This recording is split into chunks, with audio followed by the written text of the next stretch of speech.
Maaari po tayong pumunta sa pinakamalapit na police station kung meron po tayong kahinahinalang mga sitwasyon or mga tao na namomonitor, nakikita.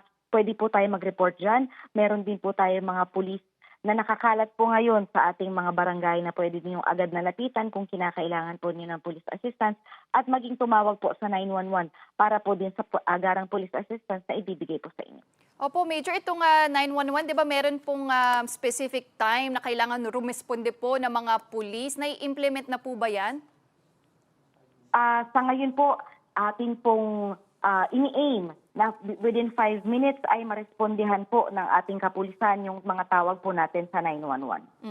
At pahuli na lang po, Major, mahaba-haba pa rin ang bakasyon ng karamihan sa ating mga kapatid. So ano po yung inyong mga final reminders, mga paalala para matiyak yung kaligtasan po nila ngayong holiday season?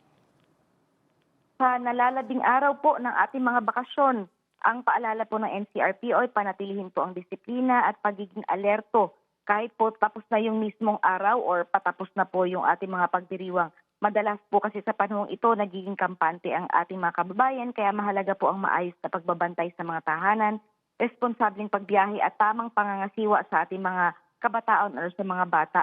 Hinihikayat din po namin ang publiko na manatiling maingat sa kanilang paligid at agad makipag-ugnayan po sa mga otoridad kung may mapapansing kahinahinalang sitwasyon.